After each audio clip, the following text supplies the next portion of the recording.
শেষ পর্যন্ত এই জালিমা যাওয়ার সময় লেডি হিটলার আমার দেশের 2000-এর অধিক মেধাবী ছাত্র ছাত্রীদেরকে হত্যা করে তারপর ও দেশে পাড়ি জমিয়েছে। ভারত যদি বাংলাদেশের ব্যাপারে সবচেয়ে বড় কোনো ভুল করে, তার মারাত্মক ভুল হলো এক স্বৈর শাসক লেডি হিটলারকে তারা আশ্রয় দিয়ে বাংলাদেশের মানুষের প্রতি বিদ্যাঙ্গুলি শুধু দেখায় নাই, বাংলাদেশের প্রতি সবচেয়ে বড় রকমের প্রতিশোধ নিয়েছে। সর্বোপরি বাংলাদেশকে সবচেয়ে বড় ক্ষতির মধ্যে ফেলে দিয়ে তারা বুঝিয়ে দিয়েছে যে আমরা স্বৈর শাসক নারীকে পছন্দ করব, বাংলাদেশের মানুষকে না। ভারতের পররাষ্ট্রনীতিতে সবচেয়ে বড় ভুল হচ্ছে এই মহিলাকে আশ্রয় দেয়। বিশ্বের কোন রাষ্ট্র আশ্রয় দেয় নাই, তারা জানে যে এর আশ্রয় দেয় ঠিক হবে না। আর আমার দেশে জাকির নায়েককে আনতে যাচ্ছি বাংলাদেশের মানুষেরা, আর সেই মুহূর্তে বলতে জাকির নায়েক বাংলাদেশে আসতে পারবে না। জাকির নায়েক তোমার দেশে বোমা ফাটায় নাই, জাকির নায়েক রাষ্ট্রীয় ব্যাপারে কোনো হস্তক্ষেপ করেনি। ডাক্তার জাকির নায়েক ওই ভারতেরই গর্ব ছিল, মুসলমানদের মাথার তাজ।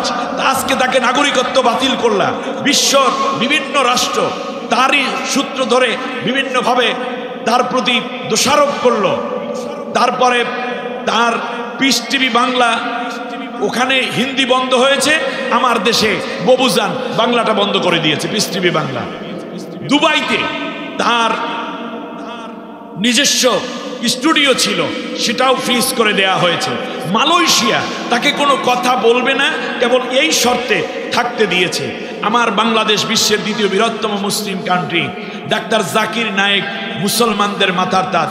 ভারতের গায়ে জ্বালা হতে পারে, কিন্তু তিনি না কোনো জঙ্গি, না কোনো জঙ্গির মদতদাতা, তিনি একজন শান্তিপ্রিয়, শান্তি প্রচার, শান্তি ধর্ম এবং শান্তি প্রচারের একজন মুখপাত্র, বিশ্বের দরবারের বিশাল নেয়ামত। তিনি বাংলাদেশে আসবেন না আসবেন এটা নিয়ে ভারতের মাথা ব্যথা হওয়ার কথা নয়। আগে ভারতকে চিন্তা করা দরকার, এত বড় খুনি, এত দুর্নীতিবাজ, অন্যায়ভাবে ক্ষমতার অধিকারী যেই নারী, আমরা তাকে আশ্রয় দিয়েছি কেন? আগে তোমরা ওই স্বৈর শাসক লেডি হিটলারকে আমার দেশে পাঠাই দাও, বিচারের কাঠ গড়ায় তাকে দাঁড় করাতে হবে।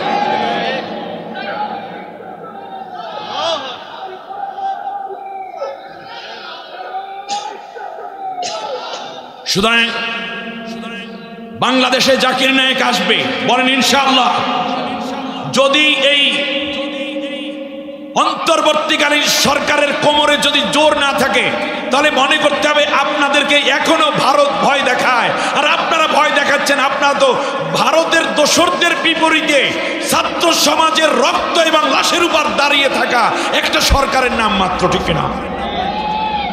প্রয়োজনে আগামীর পার্লামেন্ট আল্লাহর কোরআন এবং নবীর আদর্শ ভিত্তিক পার্লামেন্ট হবে।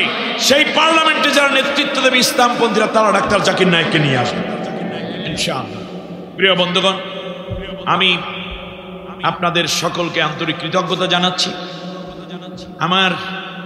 কখনোই আমি আমার অজুহাত পেশ করি না। গতকালকে মাহফিল ছিল আমার চাপাইতে, রাজশাহীর চাপাই।